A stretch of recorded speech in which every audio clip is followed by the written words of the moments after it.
I'm Amelia, I'm Mitchell. and we're going to be talking about the book and the miniseries for Looking for Alaska based on the novel by John Green. This is actually my copy from when I was like 12 or 13. I had my parents bring it up for me when they visited. So just like a little plot summary, it follows a boy named Miles who's 16. He gets sent off to boarding school. He meets a beautiful girl named Alaska, makes some friends, does some pranks, and then she gets into a horrible car accident and she dies, and the rest of the book is about him and his friends grappling with that in some sort of semi-problematic ways in terms of the book. So the series, the miniseries, Looking for Alaska, a pretty close adaptation of the book. There's a few changes which we'll get into later, but it's pretty spot on adaptation, nearly scene for scene from the book. We can start off with some of the differences between the book and the series, though, because I feel like that's the most interesting thing about the adaptation. So tell me a little bit about how Miles is handled in the book. Yeah, he's like pretty unlikable. I don't know if you picked up on this in the series, but he has a weird relationship with his parents that in this book at least comes off as like very unemotional and detached, and we're not really like given a reason as to why that is. I definitely picked up on the unemotional, detached nature of his relationship with his parents. The main reason I felt that it was so unemotional and detached was the main actors, who I can't remember his name off the top of my head. His performance is so dry and so dull.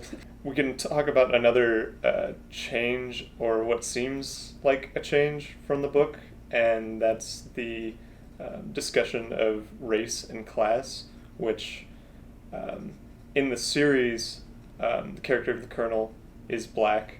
Yeah, but there's definitely some implied class, but I don't think that they ever explicitly state the race of the Colonel. The only mentions of race are with Takumi, who's like another one in their little group, who's Japanese American, and it's just like some very brief passing mentions. There's no like deep delving into that. I mean, I think that you can't really do Looking for Alaska without Alaska, who's the like titular main character, and she just like very much gives me manic pixie dream girl. Like, she is only there so that Miles can grow as a person and understand death better, and understand women and finally get it, and like have his big kiss, and like it's just it like severely rubs me the wrong way. Yeah, like teen angst is very much like at the center of this, and it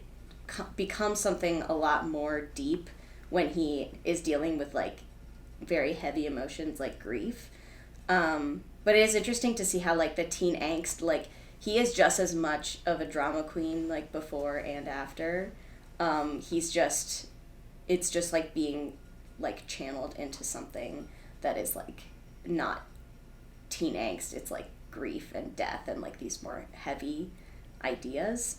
But yeah, I think that like the drama of the high school boarding school like needs to be played up, and it definitely is like in this book. And I think it is in the series, and I think the series generally does a pretty good job handling it as melodrama. But the central performance is so laid back and so detached. It just like clashes with the rest of the series. Yeah, I get the feeling that we both dislike the main character for different reasons, but it ended up kind of having the same effect. Well, I think that's about all the points we wanted to hit. Yeah, I feel like. So that's Looking for Alaska.